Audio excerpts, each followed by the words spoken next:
Bonjour à tous et bonjour à toutes. Beaucoup d'entre vous ne me connaissent pas. Et c'est un tort. Un très grand tort. Non, plus sérieusement, je tenais à remercier Mademoiselle Macripsta pour cette chance qu'elle nous donne. C'est vraiment adorable de sa part. Bon, maintenant c'est à moi de montrer ce que je sais faire. Et j'espère que cela vous plaira. Vous êtes prêts ? C'est parti. Est-ce que vous connaissez la malédiction du Nexus ? C'est une histoire vieille comme Internet.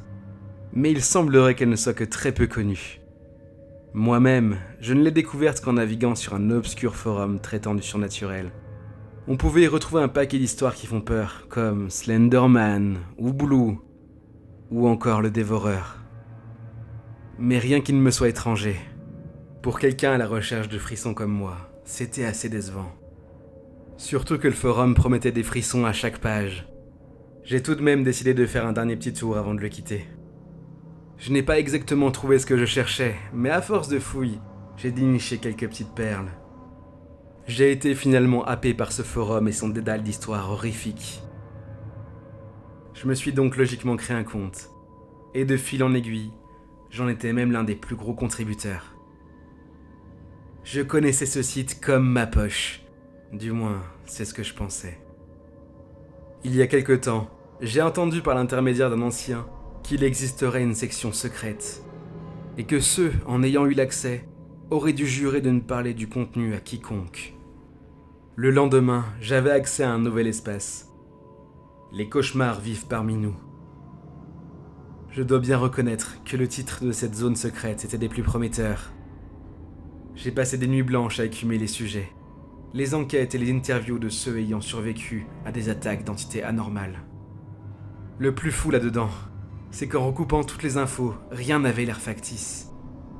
Et quand j'ai questionné les quelques élus ayant également accès à cette partie du forum, ils étaient tous unanimes. Absolument tout ce que j'ai pu lire était vrai. Pire, il existe un sujet tellement tabou que personne n'est censé pouvoir le lire. Pourtant, il est toujours accessible sur le forum. Quand j'ai demandé pourquoi aucun administrateur ne l'avait supprimé, on m'a simplement répondu « Parce qu'on ne le peut pas ». À ce moment-là, je dois bien avouer que je n'étais plus très sûr de vouloir consulter ce sujet. Mais en même temps, c'était grisant de se dire qu'il existait des choses si étranges juste sous mon nez. Puis, après quelques verres de vin et beaucoup de courage, j'ai cliqué sur le sujet. Il était clos, et pourtant, j'ai tout de suite remarqué qu'on pouvait y écrire. Cela m'a immédiatement rappelé les mots de l'administrateur, qui prétendait qu'on ne pouvait le supprimer. Alors oui, j'ai pensé à une blague qu'on me faisait. Piéger le no-life du forum.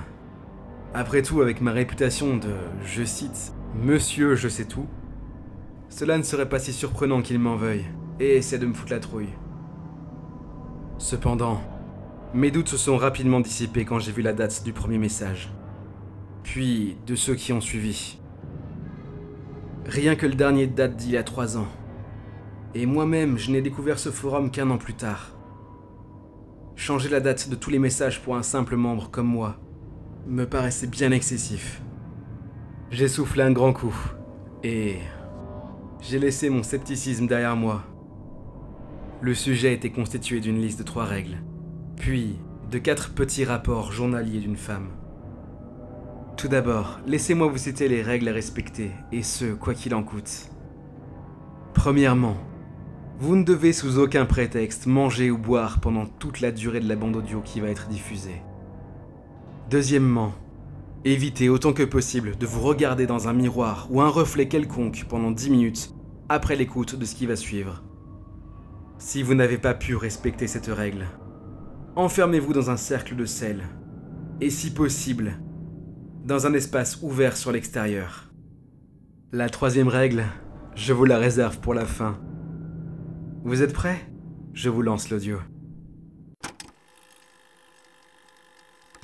Salut à tous. J'ai réalisé le défi que m'a donné Mathieu. Je dois effectuer le rituel du Nexus. Voilà.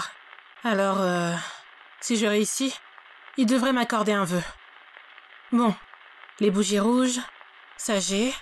Le miroir, j'ai. Il manque plus que... Aïe. 3 gouttes de mon sang. Oh, toi, grand Nexus, je te fais cadeau de mon sang en échange de l'amour de Fabien. Il est la seule chose que je désire en ce monde. Le premier enregistrement se finit là-dessus. Voulez-vous continuer? Bon, à vrai dire, je vous le demande plus par courtoisie qu'autre chose. Il est vivement conseillé de poursuivre cette vidéo. Oh waouh, ça a vraiment trop bien marché. Faut que je vous raconte. Je me suis levée, il y avait rien d'anormal.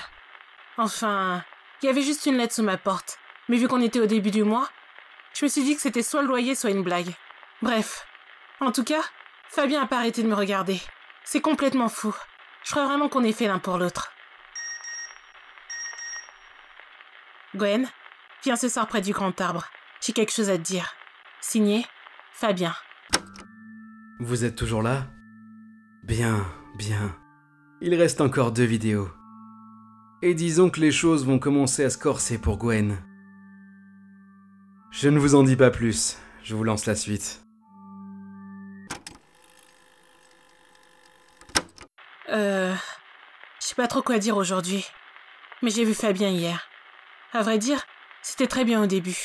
Il m'a embrassé tout de suite. J'étais un peu surprise, mais j'ai aimé ça. Mais ce qu'il a fait après, c'était... Non, je préfère pas en parler. Disons qu'il a essayé de faire quelque chose qui ne lui ressemble pas. De plus, je n'ai pas tout dit. Aujourd'hui aussi, j'ai une lettre glissée sous ma porte. Celle d'hier avait prévu ce qui allait m'arriver. Et celle d'aujourd'hui aussi. Je ne sais pas qui est le malade derrière tout ça.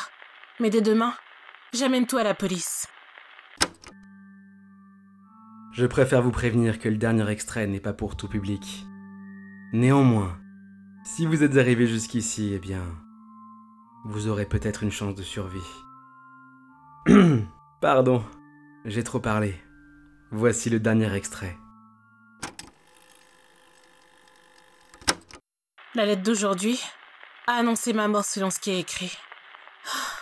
Je vais me faire dévorer aujourd'hui par Fabien. Je me suis enfermée chez moi.